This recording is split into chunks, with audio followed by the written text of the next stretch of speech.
En Californie, pendant plus d'une décennie, des incendies suspects ravagent les grandes surfaces et les résidences privées. Faute de preuves matérielles, les enquêteurs sont incapables de prouver qu'ils ont été déclenchés, ces incendies, intentionnellement. Jusqu'à ce qu'ils découvrent le manuscrit d'un roman qui décrit le déroulement des sinistres dans leurs moindres détails. Une femme meurt dans un accident de voiture. Les enquêteurs pensent tout d'abord que l'alcoolisme de la conductrice est à l'origine du drame. Alors que l'affaire est sur le point d'être classée, la découverte d'une plante qui est restée accrochée dans les cheveux de la victime incite le médecin légiste à revoir complètement ses conclusions.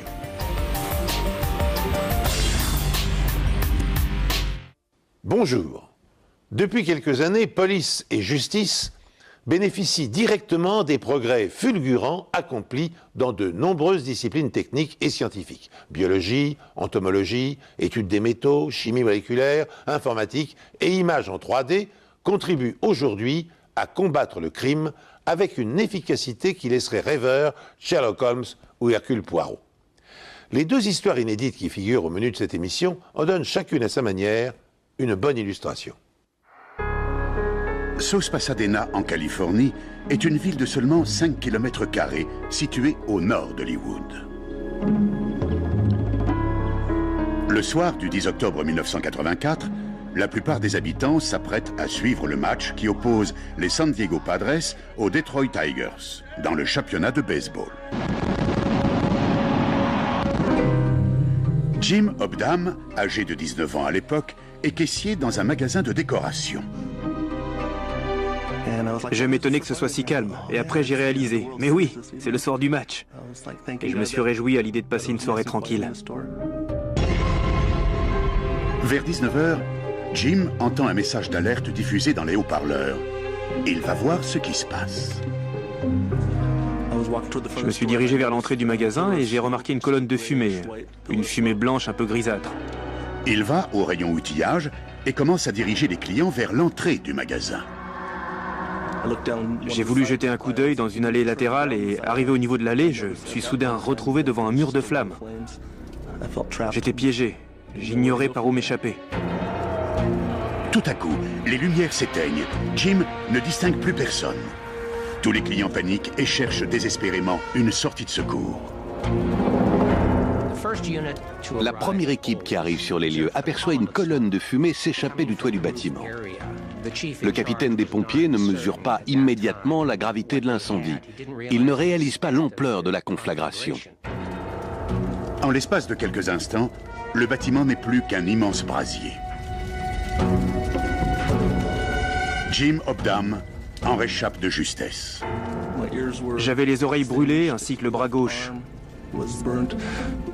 Dès que je suis sorti du magasin, je me souviens avoir touché mon bras et la peau tombée en lambeaux. 4 autres personnes n'ont pas eu autant de chance. Il a été pris au piège à l'intérieur, il est mort. C'est tout ce qu'on sait. Votre fils, votre petit-fils? Mon petit-fils, il aurait eu 3 ans au mois de janvier. Matthew Troidel est la plus jeune des victimes. Sa grand-mère, Eda Dill, ainsi que 2 employés du magasin, Jimmy Cetina et Caroline Krauss, périssent dans l'incendie. Une fois l'incendie éteint, les enquêteurs fouillent les gravats à la recherche d'indices. Quand on enquête sur un incendie, il faut d'abord localiser le point d'origine du feu. On ne peut pas trouver les causes d'un sinistre à moins d'avoir déterminé où le feu s'est déclenché. Mais les enquêteurs n'arrivent pas à en déterminer l'origine. Lorsqu'on se rend sur le lieu d'un incendie criminel, on trouve essentiellement un tas de gravats, sous 90 cm d'eau en plus. Et il est extrêmement difficile de trouver le point d'origine. L'explication officielle est que le feu est d'origine accidentelle. Mais John Orr, pompier enquêteur de la brigade voisine de Glendale, n'est pas du tout de cet avis. Il se trouvait sur les lieux et a pris ses photos.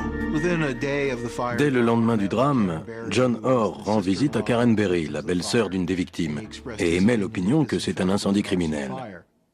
John Orr émet l'hypothèse que le feu s'est déclaré dans le rayon où sont exposées des poches de rembourrage pour coussins fabriquée en mousse de polyester, un dérivé du pétrole hautement inflammable. Tandis qu'une controverse s'engage entre experts, 2 mois plus tard, un nouvel incendie ravage un autre magasin de la même enseigne. Alors cette fois, le doute n'est plus possible. Les incendies sont vraisemblablement d'origine criminelle et il faut empêcher par tous les moyens le dangereux pyromane de récidiver. Le feu a pris dans des poches de mousse de rembourrage au rayon ameublement. À 140 km de là, d'autres incendies suspects éclatent à Bakersfield, toujours en Californie. Un des incendies touche un magasin de fournitures de décoration. L'enquêteur judiciaire Marvin Casey arrive sur place peu de temps après que le feu a été éteint. Ce magasin vend différents articles de loisirs créatifs, notamment du caoutchouc mousse et des fleurs séchées pour faire des bouquets décoratifs. Et sur les lieux, les enquêteurs découvrent leur premier indice matériel au fond d'une boîte de fleurs séchées. J'ai regardé dans la boîte et j'ai vu un bout de papier réglé jaune qui avait été utilisé pour camoufler un dispositif incendiaire. C'était aisément reconnaissable car il y avait 3 allumettes attachées autour d'un mégot de cigarette, le tout enroulé avec un élastique. Le dispositif est étudié pour se consumer très lentement, ce qui laisse au pyromane le temps de s'enfuir. En se consumant, la cigarette entre en contact avec le soufre au bout de l'allumette et le feu se propage instantanément. Un autre incendie se déclenche le même jour dans un magasin de tissus voisin, dans un rayon qui contient des oreillers et du caoutchouc mousse. Il ne fallait pas être un génie pour comprendre que tous ces feux étaient l'œuvre d'un pyromane. D'autres incendies éclatent à Fresno et Tulare, 2 villes situées au nord de Bakersfield. Sur un des lieux, les enquêteurs découvrent un dispositif incendiaire identique à celui retrouvé au magasin de fournitures de décoration. Casey recoupe les dates et les lieux des incendies. Il découvre alors une coïncidence troublante. Ils se sont tous produits dans des villes traversées par l'autoroute 99, au moment où un groupe d'enquêteurs en incendie est réuni en congrès annuel à Fresno. Alors, ça m'a tout de suite mis la puce à l'oreille. Je me suis dit que c'était peut-être un des nôtres qui était responsable. Casey se procure la liste des 300 personnes qui ont participé au colloque. Puis il réduit ce nombre à 55 personnes, selon la distance qui sépare leur domicile de la ville du Congrès. Ce que ces 55 personnes avaient en commun, c'est qu'elles avaient participé au colloque, avaient voyagé seules et traversé Bakersfield par l'autoroute 99. Lorsque Casey dit à ses supérieurs que l'un des 55 enquêteurs en incendie est le pyromane qu'elle recherche, on ne l'a pas écouté. On m'a rejeté, on m'a tourné le dos, parce que j'osais avancer la thèse qu'un pompier était pyromane. Personne, je dis bien personne à ma connaissance, n'a cru que Casey tenait une piste. À vrai dire, quand je me rendais aux réunions professionnelles, je ne pouvais parler de cette thèse à personne parce que personne n'avait envie de l'entendre. Personne ne partageait mes idées. Cette incrédulité aura des conséquences dramatiques sur la suite de l'histoire. Convaincu que sa théorie repose sur une réalité, Marvin Casey envoie le dispositif de l'incendiaire, retrouvé dans le magasin de décoration, au laboratoire judiciaire du BATF, le Bureau fédéral des alcools, tabac et armes à feu, pour y être analysé. Le mécanisme rudimentaire se compose d'un morceau de papier jaune millimétré, soigneusement enroulé autour d'une cigarette prête à se consumer. Aussitôt, un expert du BATF tente de prélever des empreintes digitales à l'aide de la nihydrine. La nihydrine est un produit chimique qui, lorsqu'il est appliqué sur le papier, réagit aux acides aminés, qui sont un constituant des résidus d'une empreinte. Il faut normalement une journée pour que le produit sèche, mais utiliser de l'air chaud accélère le processus. Par miracle, une empreinte partielle apparaît. Les empreintes sont considérées comme des traces fortuites. Leur apparition est un fait du hasard. Les spécialistes et les enquêteurs ont donc eu beaucoup de chances de découvrir une empreinte identifiable de surcroît. La couleur et les lignes du papier obscurcissent l'empreinte. Pour distinguer des détails supplémentaires, les criminalistes la photographient à l'aide d'un filtre spécial.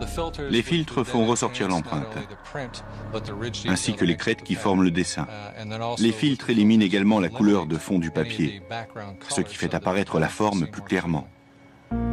L'empreinte est ensuite soumise à l'AFIS, le fichier d'identification nationale, qui renferme les empreintes des criminels déjà condamnés. Malheureusement, l'empreinte ne correspond à aucune des données de criminels répertoriés. Marvin Casey demande alors aux experts de comparer cette empreinte à celle des 55 personnes dont il a relevé la participation au congrès annuel des enquêteurs en incendie. Mais cette demande est rejetée. Ils m'ont expliqué qu'il y avait un trop grand nombre de démarches à effectuer auprès des services concernés pour obtenir les fichiers d'empreintes. Ainsi, l'investigation menée par Casey est momentanément dans une impasse. Mais 2 ans plus tard, une nouvelle vague d'incendies se produit, cette fois dans des villes traversées par l'autoroute 101. Quand Casey examine les dates des sinistres, il découvre qu'elles coïncident à nouveau avec celles d'un congrès régional qui réunit des enquêteurs en incendie.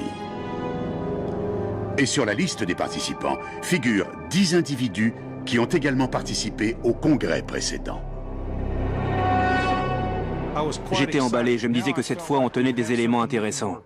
Il a convaincu le labo du BATF de prendre la liste des 10 individus, d'obtenir subrepticement des tirages de leurs empreintes et de les comparer à celles qu'il avait trouvées. Mais hélas, cela n'a rien donné de concluant. Aucune empreinte ne correspond. Casey a peine à y croire. J'avoue que j'étais un peu découragé parce que j'étais persuadé qu'on tenait une piste valable avec les 10 noms qui étaient sur cette liste. 2 ans plus tard, le pyromane frappe à nouveau à Los Angeles, mettant le feu à des dizaines de magasins alentours et causant des millions de dollars de dégâts.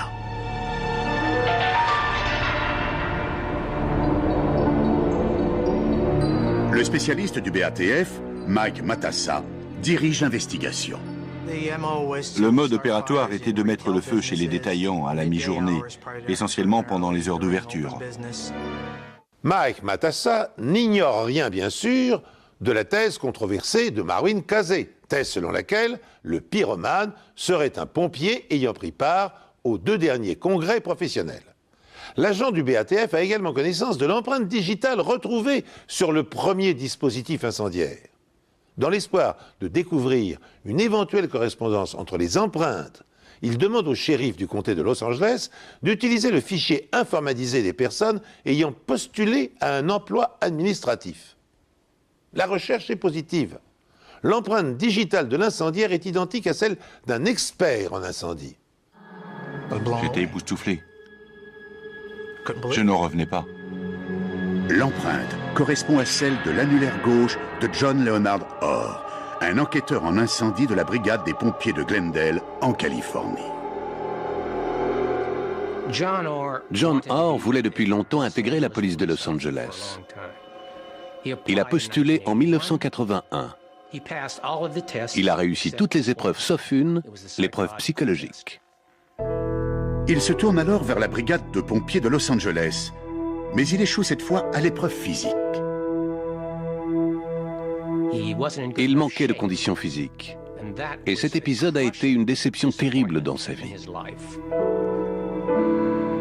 Finalement, il fait plusieurs petits boulots avant d'être embauché un jour par la brigade de pompiers de Glendale.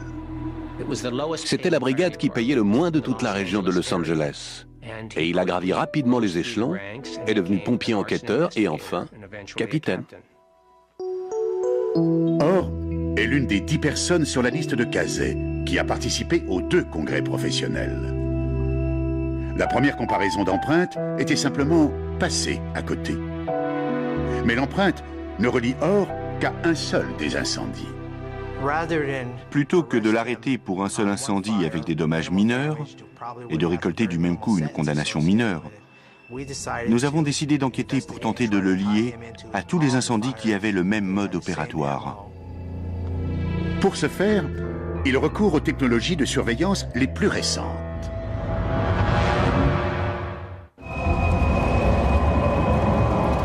Après 7 ans de recherche du pyromane en série, les enquêteurs californiens ont enfin un suspect.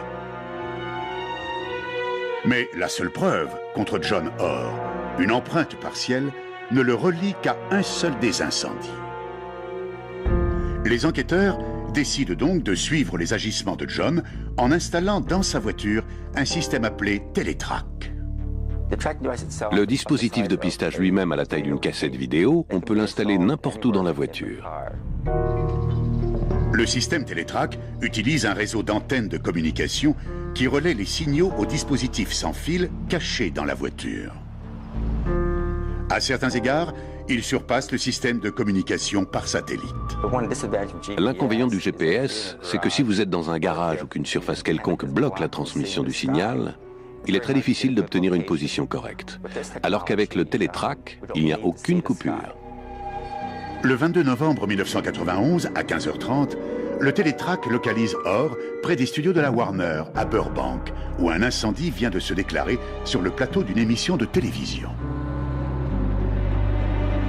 Curieusement, Orr rentre immédiatement chez lui, où il reçoit l'ordre de départ du centre des appels. Le téléphoniste donne, par mégarde, une mauvaise adresse pour l'incendie. On le voit sur les écrans de surveillance quitter son domicile, rouler jusqu'à la mauvaise adresse indiquée par le téléphoniste, puis arriver malgré tout à la bonne destination.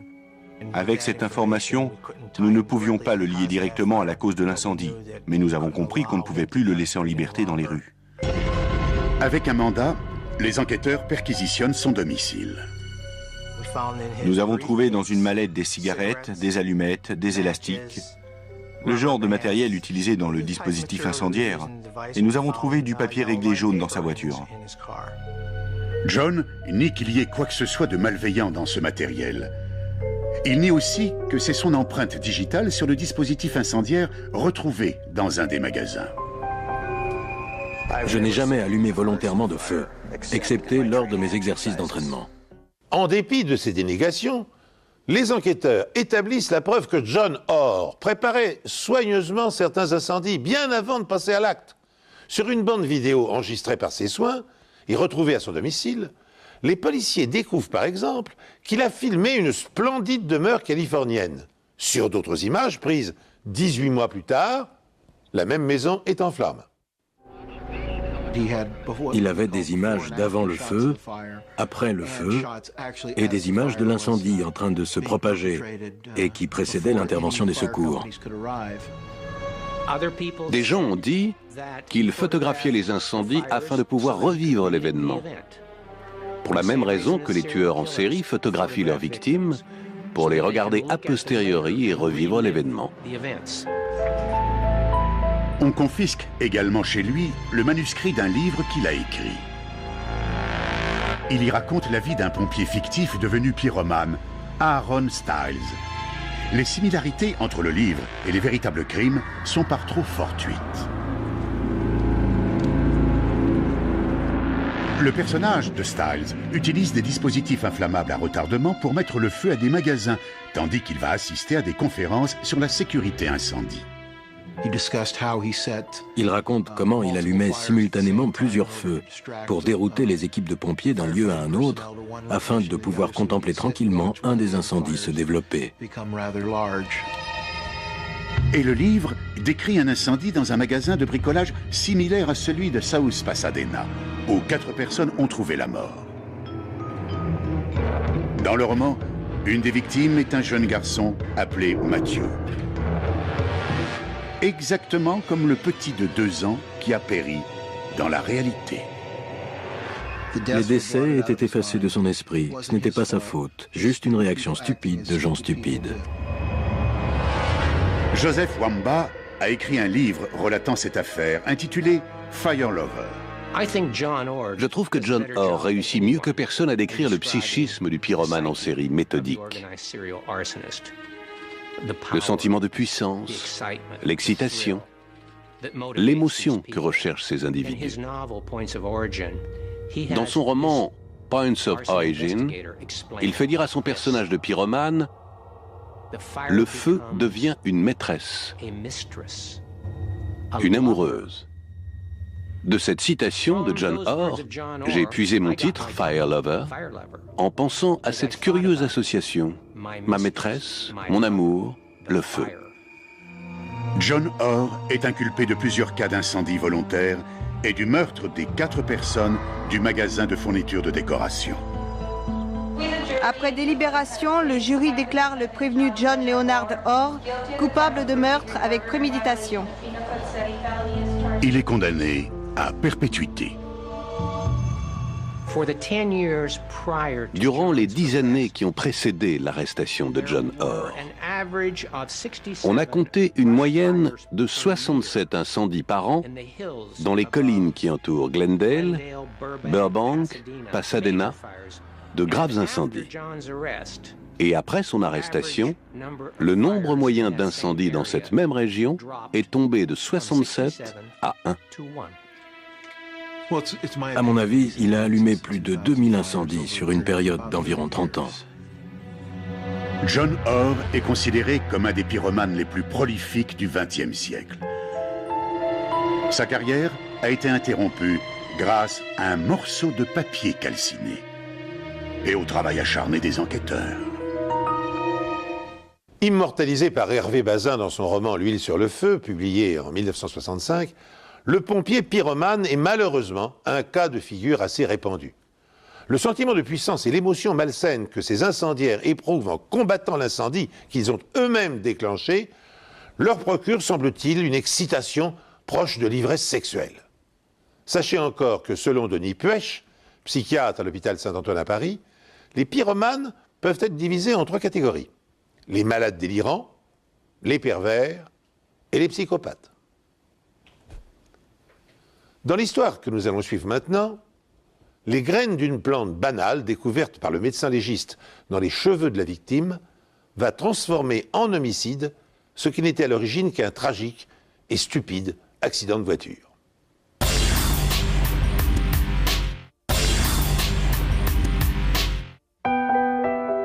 Peter et Patty Vlasic habitent la petite ville de Guilford dans le nord de l'État de New York. Guilford est une petite bourgade tranquille, un hameau très charmant. La principale attraction du coin est un magnifique lac. Beaucoup de gens y ont une maison secondaire. C'est aussi un lieu de prédilection pour les chasseurs de daims. Les Vlasic sont très appréciés à Guilford. Peter est propriétaire d'un bar local et Patty est infirmière à l'hôpital. Elle aimait beaucoup son travail. Elle trouvait ça très gratifiant. Ce l'ombre au tableau, Patty est arrêtée plusieurs fois pour conduite en état d'ébriété. Si j'avais dû la noter, je lui aurais mis 9 sur 10. Son seul défaut, sa seule faiblesse, c'était l'alcool. En dehors de ça, elle était parfaite. Elle aimait faire la fête et elle avait des problèmes, c'est vrai. Mais c'était une grande fille et elle était assez forte pour les gérer. Ça ne l'a pas empêché d'aller à l'école et de décrocher son diplôme. Le 3 avril 2002, Patty est de service à l'hôpital entre 15h et 23h. Lorsqu'elle rentre chez elle, Peter est à la maison, mais pas les enfants. Ce soir-là, ma femme a oublié de récupérer les enfants qui étaient chez la babysitter. Il a dit que c'était une erreur et qu'il s'était mal compris. Quand elle est arrivée chez elle, elle a dû penser que M. Vlasic les avait récupérés. Et lui pensait que sa femme le ferait. Le couple prend son pick-up et file chercher les enfants chez la babysitter. En chemin, Patty tente de jeter une cigarette par la fenêtre. Avec le vent, la cigarette a atterri dans la voiture. Les 2 passagers ont été distraits par celle-ci et ont quitté la route des yeux. Lorsqu'il relève la tête, il tombe nez à nez avec un daim. Patty donne un coup de volant et perd le contrôle du véhicule qui finit sa course dans le lac. Malheureusement, Peter ne réussit pas à sortir sa femme de la voiture. J'arrivais pas à la tirer. Tous les jours, je regrette de ne pas avoir été plus fort. J'aurais tellement aimé la remonter à la surface. Peter court vers la maison la plus proche pour appeler les secours. Les plongeurs récupèrent le corps de Patty au fond du lac glacé. Puis une ambulance l'emmène jusqu'à l'hôpital où elle travaille. Malheureusement, les médecins ne parviennent pas à la sauver. J'avais plus envie de vivre. Je ne me voyais pas continuer ma vie sans elle. C'était au-dessus de mes forces. Je voulais mettre fin à mes jours. J'ignore d'où il venait, mais j'ai reçu des signes qui m'ont empêché de le faire. Les tests toxicologiques montrent que Patty avait un taux d'alcool dans le sang bien en dessous de la limite légale. Elle avait bu, c'est certain. Étant donné son sexe et sa taille, je dirais qu'elle avait bu 2 ou 3 verres dans les 2 heures précédant l'accident. Comme pour tous les accidents graves, les autorités ouvrent une enquête, mais celle-ci soulève plus de questions qu'elle n'apporte de réponses.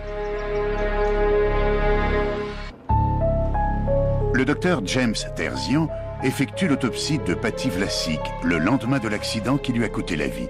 Elle avait 35 ans. Elle avait pas mal d'écorchures et de contusions, des éraflures et des bleus sur le visage à l'intérieur de la lèvre supérieure et au niveau des épaules. C'était des blessures superficielles. Elle portait aussi des traces d'hémorragie pétéchiale à la surface des poumons. Ce genre d'hémorragie peut apparaître en cas de noyade, mais curieusement, il y a très peu d'eau dans les poumons de Patty. On n'a pas forcément besoin d'avoir de l'eau dans les poumons pour se noyer. Il est tout à fait possible d'avoir de l'eau dans les poumons parce qu'on a été plongé dans l'eau après avoir été tué. Les tests effectués au laboratoire confirment que Patty avait bu. Dans son rapport préliminaire, le docteur Terzian conclut qu'il y a de fortes chances pour que la victime soit morte noyée. J'ai observé des blessures cutanées mineures, des écorchures et des contusions, mais elles ont très bien pu être faites au moment où le corps a été repêché. C'est pour ça que j'ai d'abord penché pour la noyade. Les enquêteurs font une autre découverte. Pour une raison inexpliquée, ils retrouvent de la bardane accrochée aux cheveux et aux vêtements de Patty. La bardane est une plante commune que l'on trouve souvent dans les décombres. La bardane est munie de bractées à crochets qui s'accrochent facilement aux toisons des animaux ou aux gens. Ainsi, la plante voyage et se reproduit au gré des vents et de ceux qui la portent. Dès qu'elle atterrit quelque part, elle s'installe et se met à pousser. Sur le lieu de l'accident, les enquêteurs constatent que le véhicule a pris une trajectoire étrange avant de plonger dans l'eau.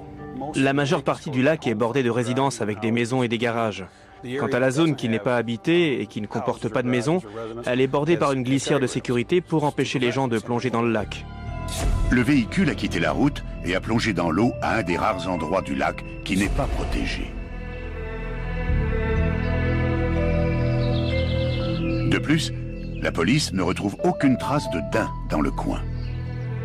On ne peut pas dire que cet endroit regorge de daims. De plus, si leur véhicule avait fait une embardée pour éviter un animal, on aurait dû retrouver des traces caractéristiques sur la route, comme des traces de pneus ou des marques de dérapage. Les enquêteurs retrouvent bien des traces des pneus correspondant au véhicule de Patty, mais à un endroit totalement inattendu, dans l'herbe, de l'autre côté de la route et à l'extrémité de la file de droite. Richard Cobb, expert en accident, rassemble ces données, puis à l'aide d'une formule mathématique complexe, il trace l'angle du virage pris par la voiture et détermine la vitesse à laquelle elle roulait. Et à l'issue de ces calculs, le spécialiste découvre une nouvelle incohérence. C'est la formule de la vitesse critique de virage. Elle tient compte du type de route, du facteur de friction du revêtement, ainsi que de la trajectoire du véhicule, c'est-à-dire l'arc de rotation. Cela permet de calculer la vitesse au-dessus de laquelle le véhicule ne peut plus effectuer le virage, car le conducteur aurait perdu le contrôle. Dans la formule, V représente la vitesse, G est la constante de gravitation équivalent à 9,81 mètres secondes au carré, R est le rayon du virage et la lettre grecque mu, le coefficient de friction du revêtement de la route ou le coefficient de pénétration dans l'air. La formule révèle que le véhicule des Vlasic roulait à moins de 50 km/h, beaucoup moins que dans le témoignage de Peter. À une vitesse supérieure, l'intérieur du pick-up aurait été endommagé.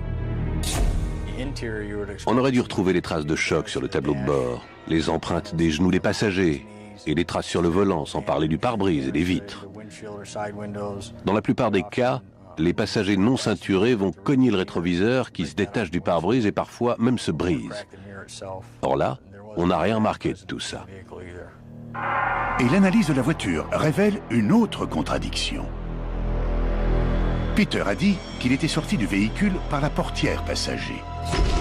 Or, quand la voiture a été repêchée dans le lac, la portière de droite était fermée.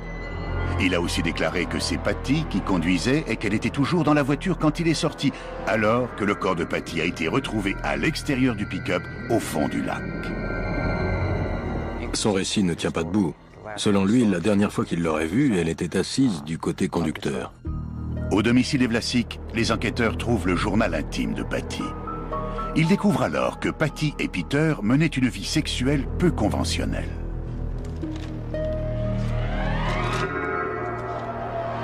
J'aimerais t'emmener au-delà de tes limites sexuelles. Et comme je ne peux pas y parvenir toute seule, j'ai pensé qu'on pourrait le faire à plusieurs.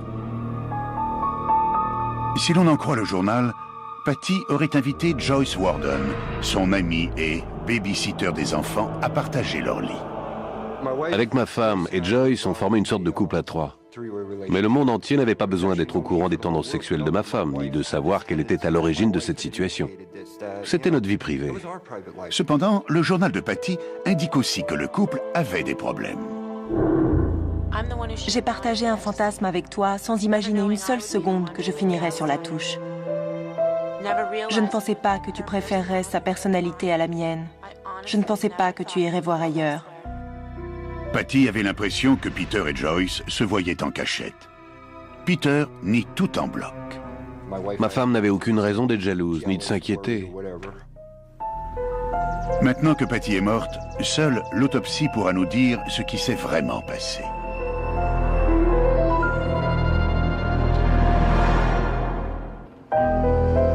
Un détail intrigue le médecin qui a effectué l'autopsie sur le corps de Patty Vlasic. Pourquoi a-t-on retrouvé de la bardane dans ses cheveux et sur ses vêtements? J'ai d'abord pensé que l'Écosse était accrochée à ses cheveux et ses vêtements lorsque les secours l'ont repêché dans le lac. J'ai demandé à la police de retourner sur le lieu de l'accident, à l'endroit précis où ils ont sorti son corps pour voir s'ils ne trouvaient pas d'autres traces de bardane, que ce soit au bord de l'eau ou même dans l'eau.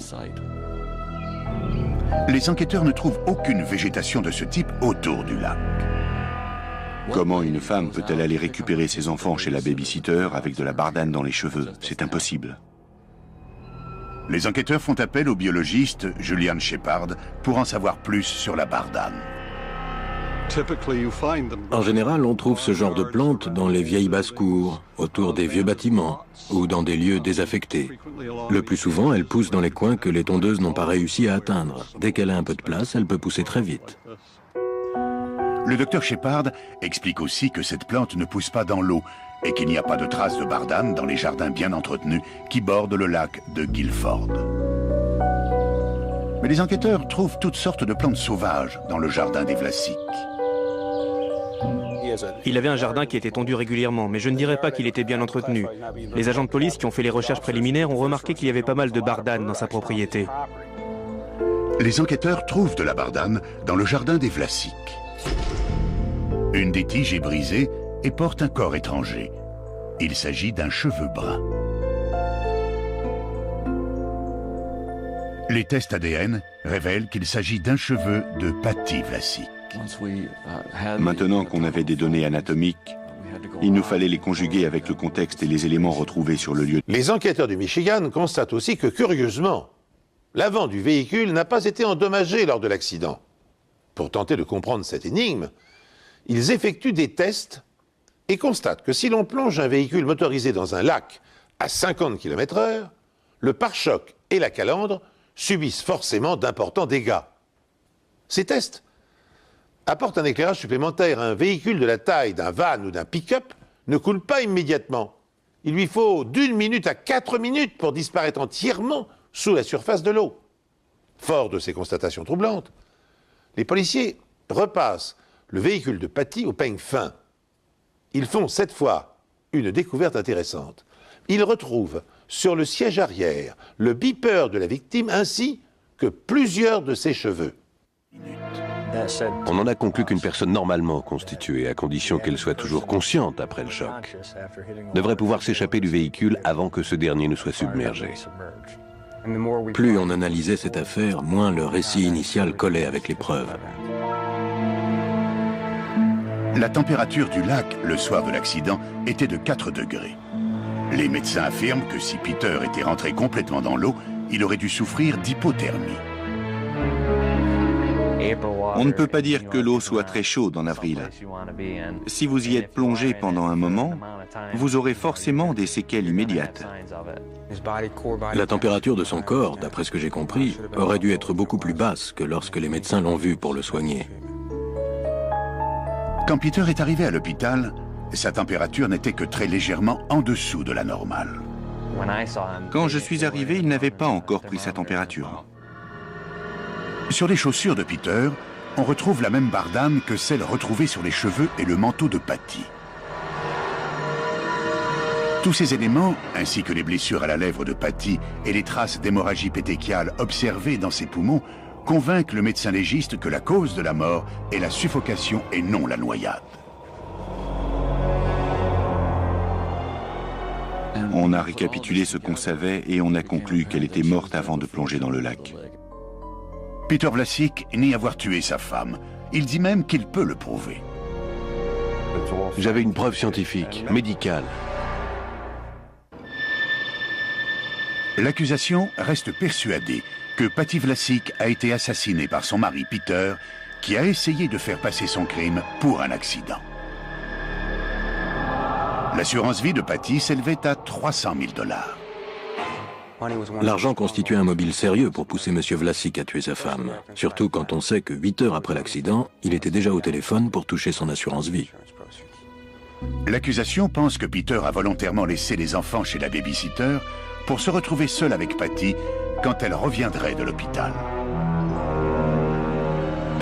Peter était rentré depuis 1 heure. Tous leurs proches sont d'accord pour dire que c'était à lui d'aller récupérer les enfants et de les ramener à la maison. Je suis sûr que cela faisait partie de son plan. Il voulait être sûr que les enfants seraient absents au moment où il commettrait son meurtre. Une fois que Patty a bu son verre, Peter l'entraîne dehors pour l'attaquer.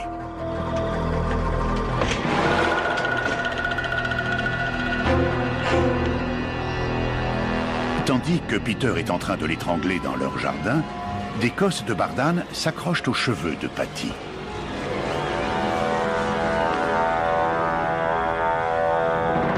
Ensuite, Peter traîne le corps jusqu'au pick-up.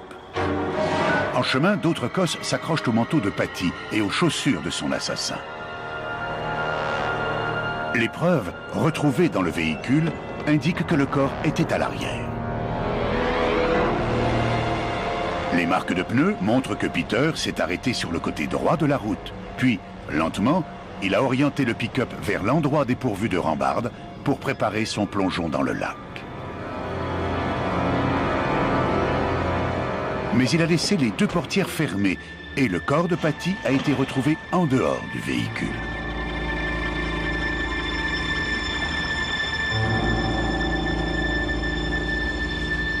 L'accusation pense que Peter est rentré dans l'eau juste le temps de se mouiller avant d'aller chercher de l'aide. Finalement, j'ai trouvé cette histoire foncièrement stupide. Il a fait un tas d'erreurs idiotes. Peter Vlasic est arrêté et condamné pour meurtre. Lors du procès, Vlasic assure sa propre défense et change sa version des faits. Je suis ici parce que j'ai menti. Si j'avais pas menti à l'époque, je ne serais pas devant vous aujourd'hui. Peter reconnaît avoir menti aux enquêteurs lors de sa première déposition. Dans une nouvelle version, il explique que Patty avait trop bu pour être en état de conduire. Par prudence, il lui avait alors ordonné de stopper le véhicule sur le bas-côté de la route afin qu'il puisse prendre le volant en toute sécurité. Je lui ai dit de faire demi-tour et de ramener le véhicule à la maison. Elle a donc fait demi-tour, mais on a continué à se disputer. Puis, dans un accès de rage, elle a perdu le contrôle et le camion a fini dans le lac. Son agressivité l'a perdu. L'ennui, c'est que rien ne prouve que le véhicule a fait demi-tour. Et pourquoi faire demi-tour alors que la maison de la baby-sitter n'était plus qu'à quelques mètres? Il était coincé par les preuves qu'on avait collectées. Il devait faire en sorte que son histoire colle avec les éléments qu'on avait. Est-ce que ça a un sens? Absolument pas. Est-ce que ça défie la logique? Absolument. De plus, rien n'indique que le véhicule roulait à vive allure. Si elle avait accéléré sur l'herbe, ça aurait dû laisser des traces. Le gazon aurait dû être retourné par endroits, brûlé.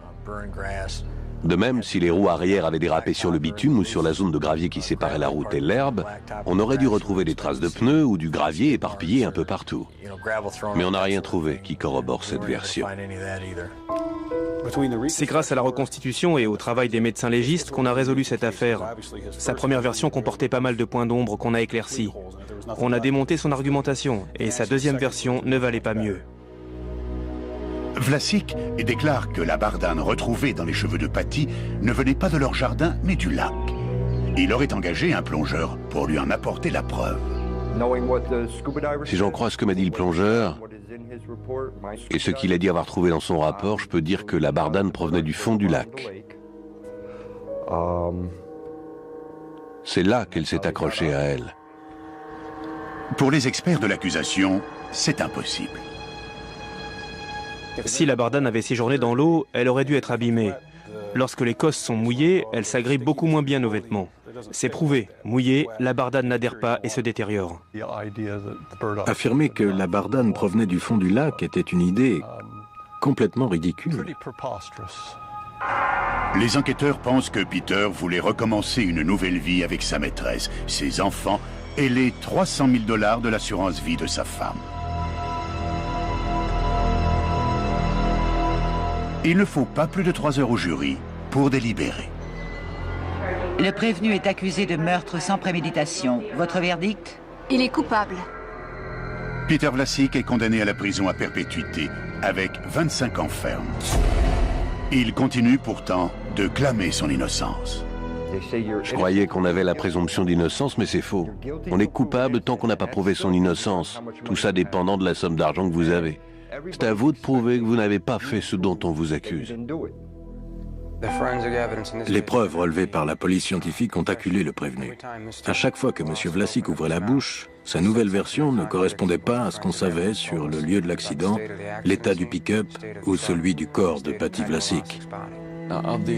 Du début à la fin de cette enquête, la bardane a joué un rôle indéniable. Elle nous a poussés à chercher, à savoir si la victime était morte avant de plonger dans l'eau ou pas. Elle a eu un rôle critique alors qu'a priori c'est une preuve de rien du tout. Mais en s'accrochant à la victime, elle nous a permis de résoudre cette affaire. Arguant du fait que le médecin légiste avait dans un premier temps conclu un accident ayant entraîné la mort de son épouse par noyade, Peter Vlasic fait appel du jugement en 2006 et obtient l'ouverture d'un nouveau procès. Son avocat réfute également l'utilisation abusive du journal intime de la victime comme pièce à charge contre son client. Dans ce journal, Patty a consigné tous les détails de sa vie privée. Elle y raconte ses fantasmes sexuels, mais aussi la violence de son mari à son encontre. Ashley, la fille de Vlasic, continue de croire pour sa part en l'innocence de son papa. Elle vit avec ses grands-parents paternels en face de la maison de ses parents et espère que son père viendra bientôt les rejoindre.